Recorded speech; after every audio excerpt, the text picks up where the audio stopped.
రంగానికి సంబంధించి ఈ సంవత్సరం రాబోతున్న విశ్వంభర పైన రోజు రోజుకి అంచనాలు అయితే పెరిగిపోతున్నాయి. ప్రజెంట్ వశిష్ఠ డైరెక్షన్ లో వస్తున్న ఈ మూవీలో మాత్రం చిరంజీవి హీరోగా నటిస్తూ ఉన్నారు. అయితే ఈ మూవీకి సంబంధించి ఈ సమ్మర్ లో రావాల్సిన మూవీ కాస్త కొంచెం ఎడిటింగ్ లోపాలు అదే మిగతా లోపాలు అన్నీ కూడా ఉండడంతో ఈ సినిమాని కాస్త అక్టోబర్కి అయితే పోస్ట్ పోన్ చేయడం జరిగింది.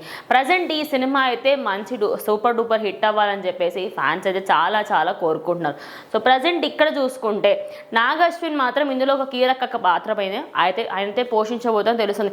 అదేంటి నాగ్ అశ్విన్కి ఇందులో ఏంటి సంబంధం అనుకుంటున్నారా? ప్రజెంట్ విఎఫ్ఎక్స్ కార్యక్రమాలకు సంబంధించి విఎఫ్ఎక్స్లో గ్రాఫిక్స్ కానీ మొత్తం అన్నిట్లో ఎవరుంటే బాగుంటుంది. ఎందుకంటే ఈ మధ్య కాలంలో ఏ సినిమా అయినా కూడా ఓ విఎఫ్ఎక్స్ చూసే ఆ సినిమా హిట్ ఆ ఫ్లాప్ అనేది డిసైడ్ చేస్తున్నారు. విఎఫ్ఎక్స్ బాగుంటే ఈ సినిమా స్టోరీ లేకపోయినా కూడా విఎఫ్ఎక్స్తోనే ఆ సినిమా అంతా నడుస్తుందని అనుకోవచ్చు. మరి విశ్వంభర లాంటి మంచి మూవీకి సంబంధించి కొంచెం పీరియడిక్ మూవీగా ఉండబోతుంది కాబట్టి నాగ్ అశ్విన్ మాత్రం విఎఫ్ఎక్స్కి సంబంధించి అందులో ఆయన మొత్తం కంటిన్యూస్గా అందులో ఆయన అక్కడే నిల్చొని ఆ పనులన్నీ ఆయన ముగించుకొని ఈ సినిమాకి ఆయన ఎంతైతే అంత ఎఫర్ట్స్ పెట్టే విధంగా అయితే కనిపిస్తుంది. బికాస్ కల్కి 2898 ఏడీలో అసలు మనకు ఒక కొత్త ప్రపంచంలోకి తీసుకువెళ్ళడం జరిగింది. అది కూడా తక్కువ బడ్జెట్లో తీసుకెళ్ళారు. ఇంకా ఎక్కువ బడ్జెట్లు పెట్టి కూడా సినిమాలు చండాలంగా తీసినటువంటి డైరెక్టర్లు ఎంతోమంది ఉన్నారు.